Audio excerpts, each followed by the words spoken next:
Baik, saya akan membacakan kebenaran firman Tuhan dari 2 Tawarik 17 ayat 1 sampai Bu Sarma, eh, mohon ya, maaf, ya kameranya bisa kembali. diposisikan landscape, yaitu mendatar seperti ini, landscape. Coba diputar ya.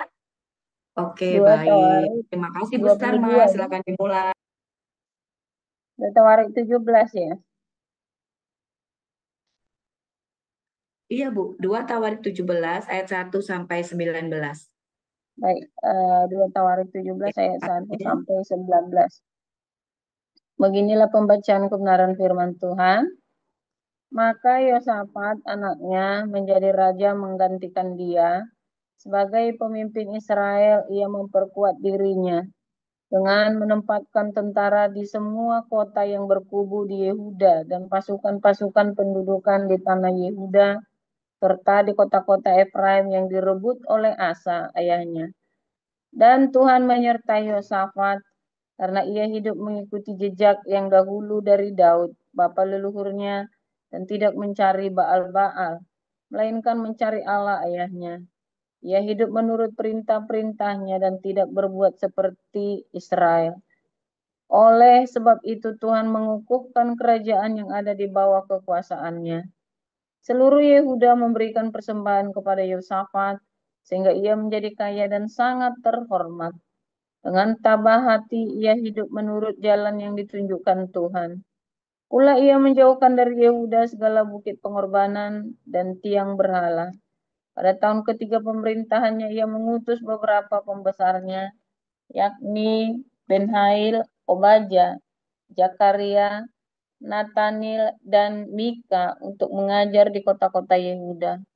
Bersama-sama mereka turut juga beberapa orang Lewi, yakni Semaya, Netanya, Jebaja, Asael, Semiramot, Yonatan, Adonia, Tobia, dan Tob Adonia, disertai imam-imam Elisama, dan Yoram. Mereka memberikan pelajaran di Yehuda dengan membawa kitab Taurat Tuhan. Mereka mengelilingi semua kota di Yehuda sambil mengajar rakyat. Ketakutan yang dari Tuhan menimpa semua kerajaan di negeri-negeri sekeliling Yehuda, sehingga mereka tidak berani berperang melawan Yosafat. Dari antara orang-orang Filistin ada yang membawa kepada Yosafat persembahan dan perak sebagai upeti. Juga orang-orang Arab membawa kepadanya kambing domba, domba jantan 7.700 ekor dan kambing jantan 7.700 ekor. Yosafat makin lama makin kuat, menjadi luar biasa kuat. Di Yehuda ia membangun benteng-benteng dan kota-kota perbekalan.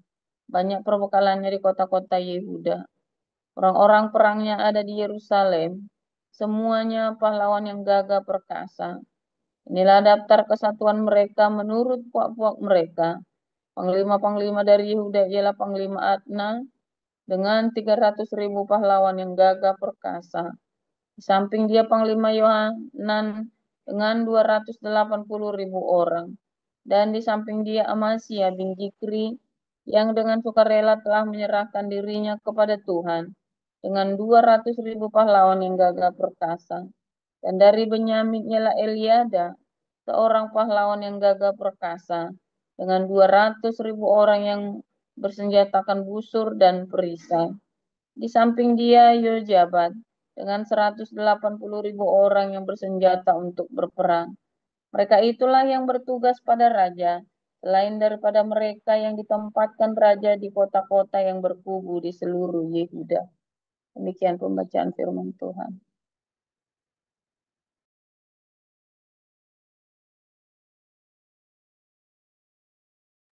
Iya, dipersilakan Pak Murji untuk melanjutkan.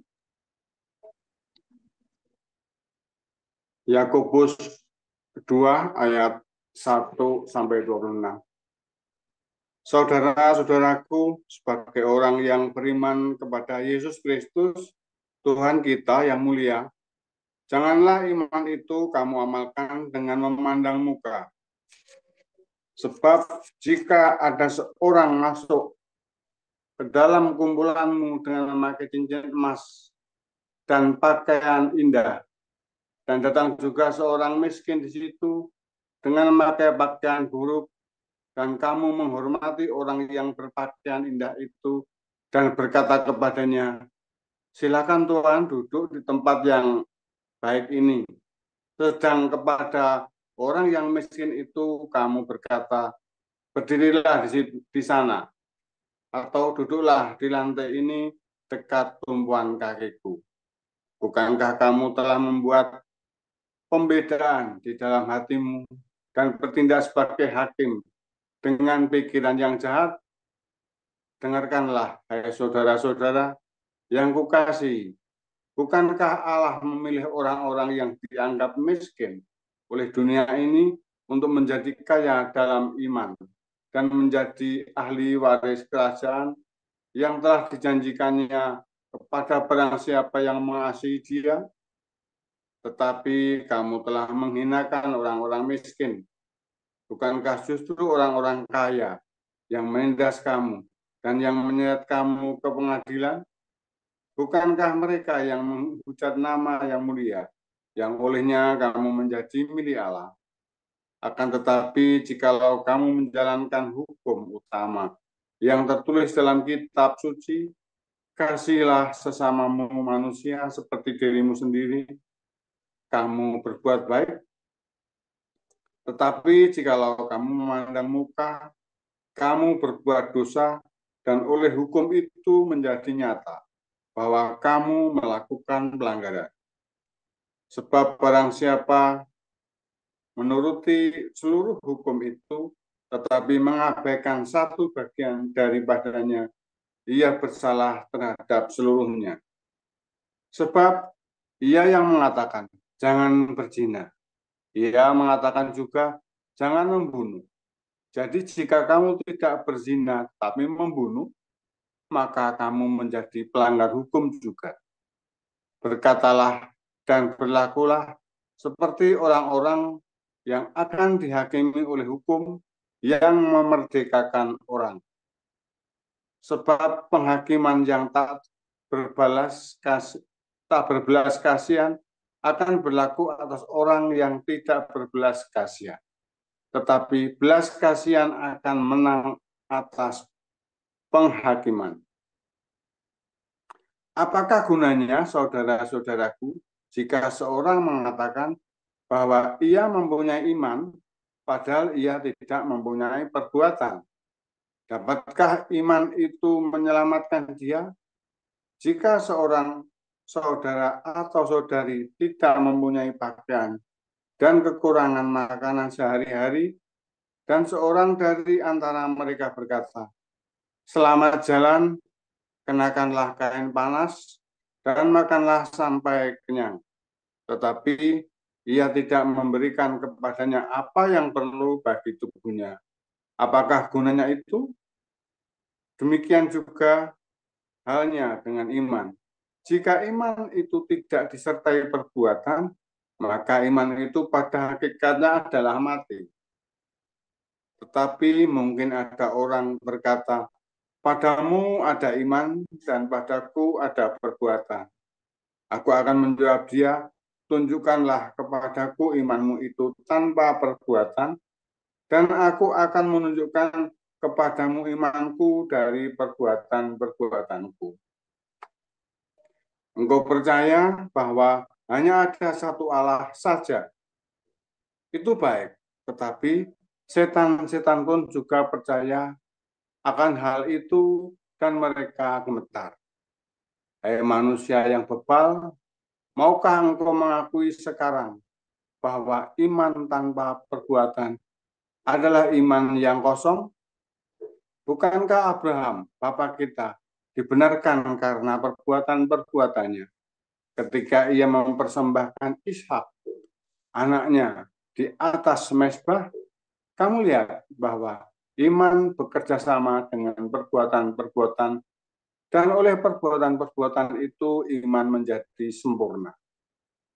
Dengan jalan demikian, genaplah nas yang mengatakan, lalu percayalah Abraham kepada Allah, maka Allah memperhitungkan hal itu kepadanya sebagai kebenaran.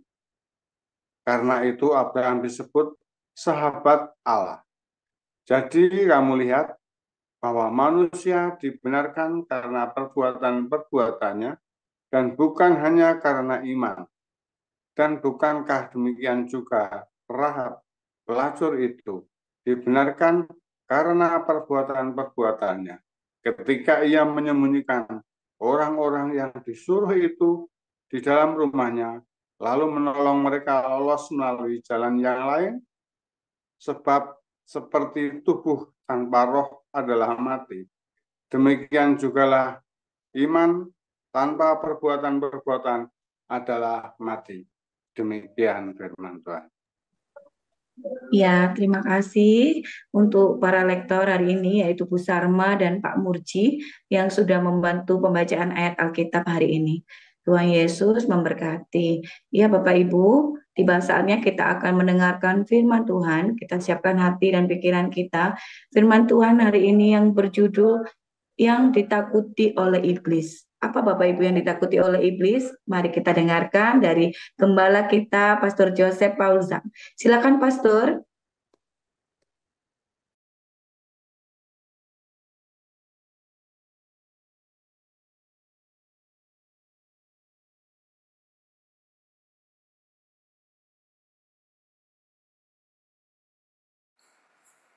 Oke, haleluya, firman Tuhan selalu baru setiap hari ketika kita menanti-nantikan Tuhan dengan sungguh hati, dengan percaya dan melakukan firman Tuhan senantiasa. Ya, melakukan itu penting ya. Banyak apologet ya yang ngawur di TikTok bilang, oh yang penting kita selamat itu oleh iman kita, bukan oleh perbuatan kita. Ya, jadi kalau mereka bertanya, ya mereka banyak menyerang kita, mereka banyak menyerang saya, mereka banyak nyerang-nyerang kita itu ya. Nah, kalau mereka berdalih, oh Trinitas, Oneness, oh ini Unitarian, oh ini segala macam. Ya, terus saya tanya, kamu tuh buahnya mana? Oh, enggak penting buah, yang penting itu kita percaya. Nah, itu kalau kamu dengar orang-orang begitu, langsung hapus, saudara. Hapus dia dari ingatanmu. Hapus orang-orang itu dari jadwal kamu nonton, buang waktu. Ya, kamu mau apapun, mau iman apapun, aliran apapun, Kristen apapun, agama apapun, saudara. Kalau dia bilang, yang penting kamu agamanya ini, tidak penting kamu buahnya, tidak penting. Saudara, ini orang setan, saudara. Entah dibilang, setan juga takut sama Tuhan, gemetar. Tapi dia tidak melakukan. Ya. Jadi kalau ada orang, ya hidupnya tidak mau melakukan kebaikan, terus dia ngaku-ngaku sudah percaya. Yang penting saya punya agama. Yang penting saya melakukan ritualnya, sholat. Yang penting saya berdoa. Yang penting saya percaya kepada Yesus. Ya, karena mereka bilang katanya, ya perbuatan kita nggak penting, nggak menyelamatkan. Nah, coret tuh orang-orang seperti itu. Kalau Tuhan ngajari gitu, saudara. Kalau Tuhan ngajari seperti itu, ya Tuhannya tak pisui, saudara. Bangsat kau Tuhan. Kalau gituin, saudara, benar ya. Tuhan bangsat. Iya, gara-gara iman seperti itulah saya jatuh terpuruk. Karena saya melihat banyak pendeta-pendeta juga begitu. Ya, pendeta-pendeta yang hidupnya tidak menjadi berkat. Pendeta-pendeta yang hidupnya kacau. Lalu dia bilang, yang penting kita percaya Tuhan. Kita diselamatkan. Sekali selamat, tetap selamat. Ya, waduh, Tuhan edan, saudara. Tuhan edan. Serius, Tuhan edan, saudara. Jangan datang sama Tuhan begitu medeni, saudara. Nggak heran, ya kan? Orang-orang ateis itu lebih baik hidupnya daripada orang beragama. Karena orang beragama merasa sudah diampuni, ya kan? Kamu lihat orang-orang yang agamanya kentang, yang kencang, saudara ya, yang dikit-dikit ke gereja, dikit-dikit haleluya, dikit-dikit, ya kan? Sama orang ateis, ya. Biasanya kerjanya juga orang yang suka beragama ya, yang rajin sholat sama orang yang suka ke gereja, biasanya kerjanya juga nggak bagus. Orang yang suka ke gereja, rajin ke gereja sama rajin sholat, itu biasanya kerjanya nggak bagus. Percaya saya pernah full time di gereja, saya dekat sama banyak jemaat, terus jemaat ini bilang, Pak, ini ada aktivis di gereja nih, Pak, kasihan Anda punya kerjaan. Dia bilang, kenapa? Aduh, kerjaan terus, Pak. Saya mendingan cari orang yang enggak Pak, yang pokoknya jangan agamanan, Pak. Tapi nanti nyuri. Loh, orang enggak agama nyuri banyak yang jujur kok, Pak. Itu dia nih aktivis gereja enggak mau, saudara. Saya nanti dikit-dikit izin jadi WL, izin KKR, izin seminar, izin lagi apa lagi ya saudara ya. Gaji kalau kurang dikit nanti mana katanya tidak ada kasih, kalau nggak dikasih bonus ya kan, bonusnya kalah sama Islam, katanya kita sama-sama orang Kristen kok, yang Islam dikasih bonus lebih banyak, kan jelek saudara orang-orang seperti ini, iya kan. Nah itulah orang-orang beragama. Orang Islam lebih-lebih lagi, saudara, jangan ngomong orang Islam enggak, ini orang Islamnya cengar-cengir senengan, sama saja ya, dikit-dikit sholat, maling mah terus saudara ya, sholat maling mah terus ya. Kalau kamu tidak pernah mensyirik ya, tidak pernah menyekutukan Tuhan ya, kamu pasti masuk surga, gundulmu peang saudara ya. Kalau surganya milik orang seperti itu, saya mendingan nggak mau ke surga saudara. Pasti surganya jelek saudara, tak jamin surganya jelek ya. Serius saudara ya. Mau bayangin kamu hidup dengan orang-orang yang penting sholat 5 kali kencang, yang penting kamu ya doa terus, yang penting haleluya terus, alhamdulillah terus ya, lakukan ibadah. Kamu tahan nggak hidup sama orang kayak gitu saudara? Dan surga itu hidupnya kayak gitu loh menurut mereka, ya kan. Surga itu penuh dengan orang Kristen yang males, yang penting kan sekali selamat tetap selamat. Orang Kristen yang munafik saudara, yang penting kan percaya Yesus kan, yang penting kan sekali percaya tetap percaya kan. Saya nggak mau masuk surga yang kayak gitu saudara, tak jamin nggak enak saudara. Saya pernah tinggal dengan orang yang seperti itu. Saya dulu waktu kuliah, saya pernah cerita ya dulu sekali ya, yang baru-baru belum pernah dengar. Saya waktu mahasiswa, saya tinggal di rumah salah satu orang terkenal, saya sebut namanya, Anda kenal ya, sebagian besar terutamanya ikut gerakan mahasiswa dari zaman dulu ya. Lalu kami tinggal di situ orang 8 saudara ya, tinggal di rumah itu orang 8 ya.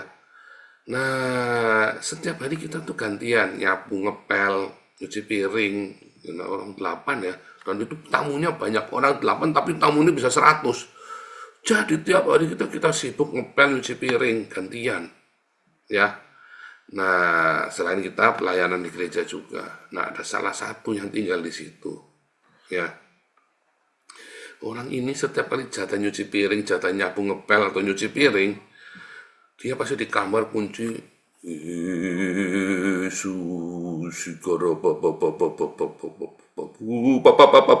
pasti begitu saudara. Setiap jatah ngepel, jatah nyuci piring, pasti Yesus. Terus kita ketok kamarnya ya, Beng, terus ngelih Beng.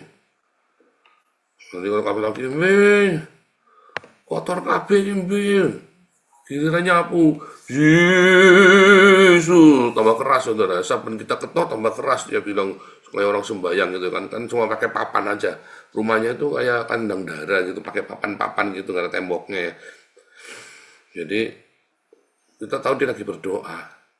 Nah suatu kali adiknya si hamba Tuhan ini, adiknya itu ya udah enak dia saudara ya. Sama dia dilempar pakai sandal gede banget saudara ya. Gubrak, wah, gitu saudara. Saya tinggal orang gitu pernah saudara. Saya bayangin kalau surga sini mau kayak gitu tuh saya nggak mau ke surga saudara. Sungguh saudara, amit-amit saya nggak mau ke surga kalau ketemu orang kayak gitu saudara di surga. Kamu mau di surga tinggal sama orang kayak gitu, goblok kamu. Apapun surga yang kayak apa, kalau ada orang kayak gitu saya nggak mau saudara. Saya bisa ngamuk, bisa muntah darah tiap hari saudara. Saya sudah ngalami soalnya ya. Was-wasono menghadirkan hadirat Tuhan. Nggak mau saudara. Mendingan kumpul sama Madonna, kumpul sama Dolly Parton yang sudah gede-gede saudara. Loh, saya masih realistis gitu, nggak apa-apa, sombong kok, nggak takut-takut. Setan kan takut akan Tuhan juga kan. Intinya Yakobus 2 tadi apa saudara? Melakukan. Apapun kamu bilang percaya, buah dari percaya itu melakukan. Apapun namanya percaya iman, orang kalau bilang percaya pasti melakukan. Yang menyelamatkanmu bukan karena kamu melakukannya, tetapi kalau bilang kamu percaya, otomatis kamu melakukan. Kamu hari ini semua bilang percaya Yesus, masih rajin utang-utang, belum percaya. Saya sering kali ya kecewa sekali, sedih sekali. Saya berduka sekali. Ini orang sudah 4 tahun di sini, masih nyebut kata utang itu, saudara. Saya sedih sekali. Sedih sekali. Dan saya tahu orang-orang ini, saya bilang, sampai garuk-garuk. 4 tahun di sini kamu masih mau nyebut kata utang untuk kebutuhan hidupmu, saudara. Saudara akan berbeda kalau kamu utang KPR untuk rumah. Ya, karena di Indonesia sistemnya seperti itu. Ya, tapi kalau kamu utang untuk pribadi, utang untuk kebutuhan sehari-hari, kan sudah diajarin, jangan. Kamu utang untuk satu hal yang, utang dagang misalnya. Itu kan namanya utang dagang, barangnya muter, ada jelas. Ya kan? Saya sedih sekali ketika kamu masih ngucap kata terus telepon Pak Enardo. Pak Enardo tolong diutangi Pak. Oh Pak Enardo, aku tak nyelak uangnya Pak. Ya 500.000. Nanti 500.000 jadi 1 juta, jadi 5 juta. Akhirnya nggak dibayar. Ya kan? Ada yang utang gitu sama Bung Wanto. Nyelak utang, nggak dibayar sampai sekarang saudara. Oh gitu, rame-rame utang sama Bung Wanto, saudara nggak bayar nggak bayar nggak apa-apa itu. Kudu lupa saudara. Ya enggak lagi lah, saya bilang jangan, kalian nggak boleh kasih utang-utang, kasihan. Sekarang nggak boleh mau ngasih-ngasih. Saya sudah larang semua orang ya, dilarang ngasih utangan. Mau ngasih-ngasih, tapi jangan ngasih utang. Terus saya sedih sekali. Lah, kamu katanya percaya Tuhan Yesus. Saya mah kalau percaya, udah percaya saja. Ya, kalau sampai kali ya sudah jalan kaki. Kemarin mobil saya rusak total. Terus ya sudah, kalau saya percaya, kalau saya maunya percaya saja. Kalau tidak ada mobil ya sudah. Itu saudara ya. Ada lagi saudara ya, katanya percaya Tuhan Yesus, tetapi kamu hatimu masih penuh dengan iri dan dengki. Katanya kamu percaya Yesus, tetapi sesama orang Kristen masih ribut di live chat YouTube, saudara. Saya sedih sekali kemarin ada yang ribut di live YouTube itu sama-sama orang Kristen. Saya kalau ada orang Kristen terus berantem, terus kayak nggak ada maaf gitu, saya sedih, saudara ya. Kenapa? Kamu katanya percaya, tiap hari dengar firman Tuhan, iya kan? Yang penting selamat Pak, sudah percaya Yesus. Belum selamat itu. Kamu percaya saya, karena kamu tahu kamu selamat apa enggak dari responmu saudara dalam masalah. Makanya kamu dikasih masalah tiap hari sama Tuhan supaya kamu ngukur, aku ini sudah sampai mana perjalanan imanku. Ternyata aku belum percaya. Loh, kalau kamu percaya kepada Tuhan Yesus, ya, kalau ada orang menyakiti kamu kan nggak perlu merasa rugi kan, nggak perlu marah kan? Kan kamu percaya Tuhan Yesus. Kalau kamu marah artinya apa? Berarti kan kamu nggak percaya bahwa Tuhan akan berikan yang baik. Kalau ada orang merugikan kamu kan nggak perlu teriak-teriak, nggak perlu tersinggung kan. Kamu lihat tuh apologet TikTok di YouTube itu ya kan. Baru apa dikit dirugikan, dikit salah ngomong, saling ngutuk saudara sesama orang Kristen. Hanya gara-gara salah ngomong, lempar-lemparan omongan. Berarti dia percaya nggak? Enggak kan? Kalau dia percaya, kalau ada orang ngomong tek menyakitkan, terus masalahnya di mana coba? Kan kamu percaya Tuhan Yesus. Iya kan? Otakmu coba. Kan kamu percaya Tuhan Yesus. Bahwa Tuhan Yesus kan membalas. Nggak perlu kita yang balas kan?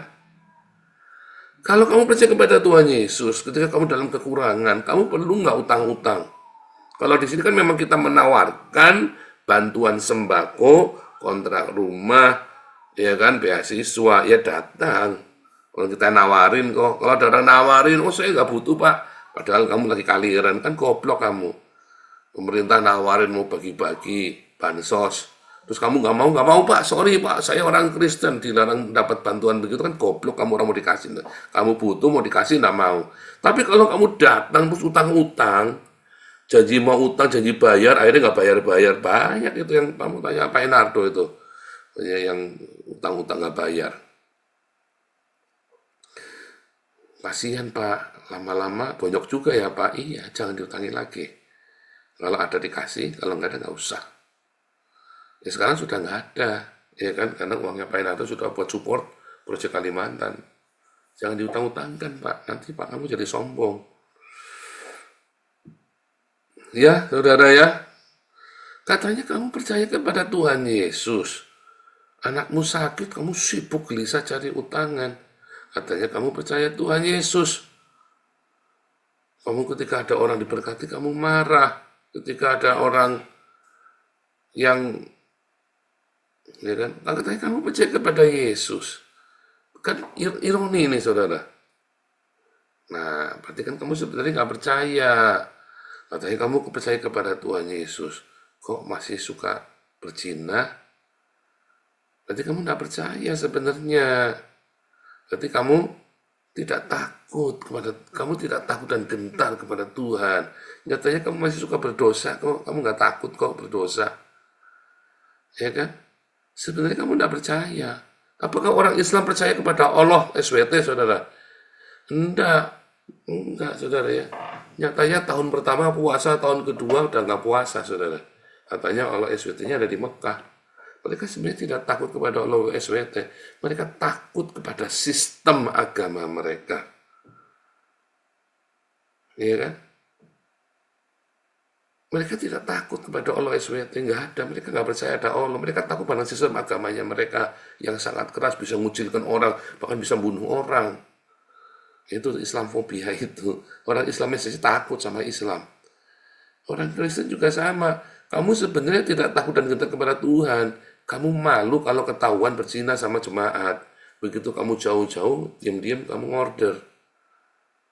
Ya kan? Kamu sebenarnya tidak percaya Tuhan. Nyatanya, begitu kamu ada kurang dikit, mau apa dikit, utang. Ya kan? Kamu tidak percaya Tuhan. Sebenarnya kamu tidak percaya Tuhan. Makanya tadi, ketika kamu bilang percaya kepada Tuhan, ya, kamu masih melakukan. Begitu kamu tidak melakukan, kamu tahu kamu tidak percaya Tuhan, dan kamu tahu kalau mati masuk kemana. Kamu sudah tahu loh, kalau kamu mati masuk kemana. Loh kan kamu tidak percaya sebenarnya kan. Jadi jangan ngomong sekali percaya sekali selamat tetap selamat, dong kamu tidak percaya. Sebenarnya kamu tidak percaya, kamu menipu dirimu sendiri. Ya, hati iblis gemetar. Iblis saja takut dan gentar. Tapi sebenarnya kita tidak takut dengan Tuhan, karena kita tidak percaya. Nah, orang-orang seperti ini, itu akan menjadi santapan empuk bagi iblis, bagi hawa nafsunya. Tapi orang-orang yang tahu kalau dia percaya, ya dia tahu sungguh-sungguh dia percaya, dia melakukan, dia percaya setiap firman yang dia dengar dia lakukan. Ya, orang begini itu nggak bisa kalah. Karena ada firman lakukan, ada firman lakukan. Tiap pagi dengar-dengar, tidak satupun firman Tuhan gugur dari hatinya. Lah saya nggak ngerti kamu dengar firman Tuhan tiap hari masih berantem. Kamu dengar firman Tuhan hari masih utang-utangan. Kamu dengar firman Tuhan tiap hari masih jeles-jelesan. Lah kamu percaya apa yang kamu lakukan apa? Kamu dengar firman Tuhan tiap hari kamu nggak mau ngampuni. Saya nggak ngerti kamu dengarkan apa tiap hari. Ya, saya bilang kamu di sini dengarkan firman Tuhan. Paling lama 2 tahun kamu harusnya pulih. Kalau sampai 4 tahun nggak pulih, kamu nunggu 4 tahun berikutnya, saudara. Sudah tak kasih tahu. 4 tahun kamu nggak pulih, tahun kelima kamu nunggu 4 tahun berikutnya. 8 tahun. Kamu tak percaya karena setiap responmu akan memproses tahun-tahun berikutnya. Kamu baru ngerespon tahun kelima, ya berarti tahun ke-8 kamu nanti akan pulih. Tahun pertama kamu sadar. Tahun kedua kamu mulai jalanin imanmu. Tahun ketiga kamu mulai kamu mendapatkan pengalaman-pengalaman yang baru. Tahun keempat kamu baru merdeka. Tahun kelima kamu baru benar-benar bisa ambil alih hidupmu. Take over your life dari setan. Tapi kalau kamu berlama-lama, ya kamu nanti nunggu 4 tahun berikutnya. Itu rumusnya begitu. Ya, tahun pertama apa yang tumbuh sendiri. Ya kan? Tahun kedua apa yang tumbuh dari tahun pertama. Tahun ketiga kamu menanam dan menuailah. Tahun keempat baru kamu bisa take over hidupmu, saudara. Ya kan? Kan rumusnya begitu dalam Yesaya kan? Itu sudah rumus, saudara. Rumus kehidupan. Sama seperti 40 tahun di padang gurun. Itu padang gurun itu 4 tahun. 4 angka 4. Orang Cina juga percaya ya kan? Angka mati iya kan? Tahun kelima, iya kan? Periode orang Cina kan 5 tahun. Tapi mungkin tahun kelima itu dia sukses setiap 5 tahun. 4 mati, saudara. Sama orang Israel juga sama. Seluruh dunia tahu angka 4 itu, saudara. Jadi kalau kamu nggak pulih dalam 2 tahun, 3 tahun, tahun keempat kamu ngulangi lagi, saudara. 4 tahun yang berikutnya. Periode berikutnya. Ya. Jadi jangan kelamaan kamu. Ini kita udah 4 tahun loh. Hati-hati siapa yang sudah pulih, siapa yang belum. Ya, Bu Linda sama Pak Ali Mulyo pulih cepet ya, nurut, saudara, 2 tahun. Ya, cuma 2 tahun. Langsung terbang. Malah setahun kalau nggak salah ya. Zaman COVID dulu ya. Cuma setahun malah. Ya kan? Dan banyak sebenarnya sudah pulih, tapi kemudian terjerembab lagi. Saya ngalami sendiri dan saya ngajari orang hal yang sama. Kalau kamu percaya, sebenarnya kamu akan hidup dalam kelimpahan. Kalau kamu tidak percaya, kamu akan terpuruk. Ya, dalam keluargamu, ekonomimu, kehidupanmu pribadi, kesehatanmu semua. Pak TJ itu cuma 2 tahun, saudara ya. Bikin embun pagi. Pak TJ yang di Amerika itu ada di sini, Pak TJ itu. Yang embun pagi, yang bikin embun pagi surgawi itu, YouTube-nya. Ringkas khotbah-khotbahnya kita. Stroke cuman bisa gerakin tangannya, saudara. Cuma bisa gerakin mouse, ngomong, yang nelpon selalu istrinya. Sekarang ikut ke Israel, saudara ya. Ada kesembuhan. Saya kalau ngeliat Pak TJ mah gumun terus, saya nggak kelar-kelar gumunnya, saudara ya. 2 tahun pulih, saudara. Sembuh ya. Ada orang sudah ke Israel bareng kita kok. Besok ke Israel dari cuman gerakan tangannya. Nggak bisa total, saudara, cuman gerakin tangannya. Bikin embun pagi surgawi, ketika khotbahnya kita. Dalam perekonomian, dalam keluarga, dalam segala hal kamu akan dipulihkan. Kalau kamu lewat 4 tahun, kamu ulangi 4 tahun lagi. Makanya ada firman Tuhan, lakukan firman Tuhan, lakukan. Percaya itu, kamu melakukan. Percaya itu melakukan. Bertindak. Karena kamu percaya. Karena kamu percaya kan, ya kan? Saya tanya sama Bu Elia percaya saya? Percaya. Sekarang Bu Elia pergi ke nggak punya duit misalnya nih Bu Elia nih ya. Percaya saya nggak? Nah, kamu sekarang pergi sana ke warung. Bilang disuruh Pak Paul ngambil beras. Wah masa? Iya kamu pergi. Kalian semua para penerima bantuan sembako kan gitu. Kalian percaya sama kita kan? Kamu pergi ke Indomart sama ke Alfamart. Minta beras di sana. Dikasih kan? Nah itulah seperti kamu bertindak ke sana. Kamu jalan. Ya, kalau kamu percaya kepada Hagios, kadang-kadang masih meleset. Pak, dananya belum masuk, Pak. Bisa meleset, ya kan? Ada. Kamu kalau percaya pada Tuhan, nggak akan meleset. Bu Elia sana, pergi ambil beras di Indomaret, ambil gula teh, ambil apa lagi itu, ya kan? Semua 9 bahan pokok itu, ya kan? Karena percaya, berangkat dia. Udah kamu ke sana, percaya, berangkat. Nah kamu juga begitu, kamu percaya, berangkat. Berangkat, kamu percaya kan? Lakukan. Kan sesimpel itu, percaya itu kan seperti itu. Lah kalau kamu tidak mau lakukan, berarti kan kamu tidak percaya. Ya kamu jalan sudah disediain di Indomaret, di Alfamart, di toko-toko terdekat kamu. Masa ada nanti malu, Pak, saya datang nanti tidak ada barangnya, nanti saya malu. Ya karepmu dul. Lah udah diomongi barang itu sudah di Indomaret, sudah kita telepon tokonya. Kamu kok tidak percaya? Kan namanya kamu tidak percaya kan? Kalau kamu percaya kan kamu tinggal jalan saja. Nah sama, kamu percaya Tuhan Yesus berkata ampuni ya, kamu tinggal ampuni saja. Kamu percaya bahwa kamu Tuhan cukupkan, kamu nggak perlu utang-utang, kan nggak perlu utang-utang. Kamu percaya Tuhan sembuhkan, kamu percaya ya di dalam pengampunan, kamu percaya ya lakukan saja. Ya, Tuhan Yesus memberkati.